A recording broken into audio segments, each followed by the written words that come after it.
Good evening, welcome to national debate. 75 साल जमहूरियत पाकिस्तान को बने हुए 75 साल हो चुके। आज भी मिलियन डॉलर सवाल, क्या हम किसी किंगडम में रहते हैं, मोनार्की में रहते हैं, या वाकई हम पाकिस्तान के जमहूर इस जमहूरियत के अंदर पनप रहे हैं? बहुत बड़ा सवाल है, क्योंकि आज 2023 में भी हम उसी सवाल के ऊपर खड़े हैं जो हम 1990s में करते थे। हम सवाल करते थे कि क्यों इदारे एक दूसरे के साथ टकराव रखते हैं। हम सवाल करते थे कि जब लफ्ज सुप्रीम कोर्ट ऑफ पाकिस्तान के साथ लिख दिया गया है तो उनके इज्जत और वकार का एहतराम आखिर करना है तो किसने करना है?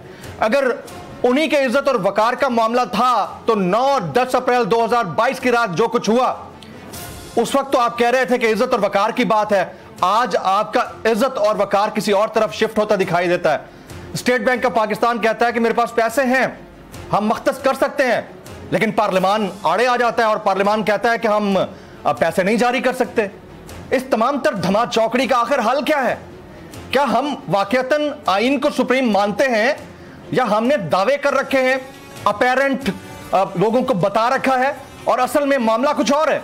और अगर वाकईतन आइन सुप्रीम है, कॉन्स्टिट्यूशन को हम मानते हैं, तो मुझे बताया जाए, अवाम पाकिस्तान को बताया जाए कि पंजाब और केपी की निगरान हुकूमत का सेटअप कौन सा कॉन्स्टिट्यूशनल रहेगा 90 दिन के बाद, उसकी क्या आईनी हैसियत रहेगी। हमें बताया जाए कि सुप्रीम कोर्ट ऑफ पाकिस्तान के मुअज़्ज़ज़ जस्टिस, चाहे वो 3 हो, 2 हो या फुल कोर्ट बेंच हो, उनका अगर एहतराम लाजिम है तो जो 9-10 अप्रैल 2022 की रात हुआ उसको जब सब मुकद्दम मानते हैं तो अभी जो फैसला हुआ है उसको क्यों नहीं माना जा रहा? और कॉन्फ्रंटेशन किस बात की है, लड़ाई किसकी बात की है? अगर मामला जमहूर का है तो जमहूर के मामलात को देखने की बजाय इन पीछो खम में लोगों को क्यों उलझाया जा रहा है, जमहूर को क्यों उलझाया जा रहा है? आज की नेशनल डिबेट में इसी पर बातचीत होगी।